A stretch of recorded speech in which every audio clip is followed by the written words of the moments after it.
Ayun. So ito, tumutunog siya dito. Ang busing niya ay guba na. So sa Tagalog pa, sira na ang busing niya. Kailangan na mapalitan itong busing niya para hindi yan ang dahilan para masira yung ating gulong, yung mapudpud ng mabilis.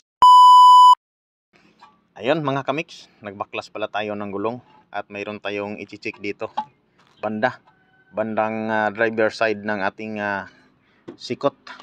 So ito pala yung ating gulong. Ayan, binaklas ko na siya dahil meron akong naramdaman dito na hindi kaaya-aya. Yung pag inarangkada mo ng mabilis, yung kukuhanin mo yung 300 RPM niya parang lumilihis.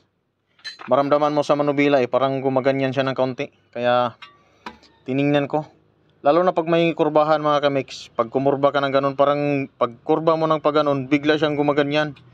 Maramdaman mo talaga sa manubila. So dito nakikita ko nga kung ano yung problema niya, no? So ito napansin ko, itong busing na to, yan, sira na pala. Kaya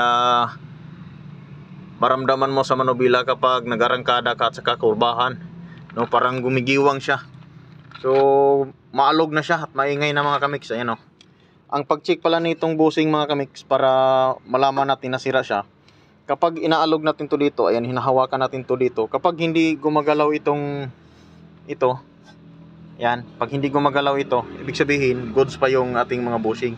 So ito kasi talagang gumagalaw na. So ayan, alogin ko at pagmasdan ninyo para makita ninyo yung kahimtang sa ating busing. Ayan, kung goods pa ba talaga or hindi na.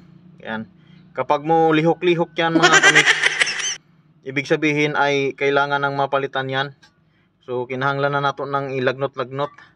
So pagmasdan ninyo, aking galawin ito. Ayan o, mapapansin nyo ba at maririnig nyo ba yung tunog niya na lumalagutok-lagutok? So pakinggan ninyo mga kamix o. Ayun. So ito, tumutunog siya dito. Ang busing niya ay guba na. So sa Tagalog pa, sira na ang busing niya. Kailangan na mapalitan itong busing niya para hindi yan ang dahilan para masira yung ating gulong, yung mapudpud ng mabilis na kahit bago lang namang palit. So ayan o. Yun, kusog kayo ang alog niya. So dito may busing din dito banda, pero okay pa naman siya. Yan, okay pa siya. So pag magpalit ako, ayan, dalawa na yung palitan ko para goods, para parehas bago yung dalawa. So dito ko ipapakita sa inyo para makita nyo talaga yung alog niya. Ayan, pagmasdan ninyo mga kamix, at akin na tong yugyugin. Ayan o. Yan, kita nyo ba yan? Yun. So yun yung sanhi. Kaya pag gumigiwang siya ng pag maramdaman natin yung manubila na mo gumaganyan, yung biglang parang gumiwang na konti, lalo na pag arangkada ko nang naka 300 RPM ako, maramdaman ko lang siya nang gaganon siya. So ito pa lang dahilan yung busing. So yun, at least alam ko na. Yun, hindi ko pa ito mapalitan ngayon mga kamix dahil may lakad lang. May lakad pa si Rap Jills Mix TV. At sa sunod natin na baklas, ayan, ipapakita ko din sa inyo kung paano ko siya ilagnot dala ibot, sabi ni Mats Mechanic.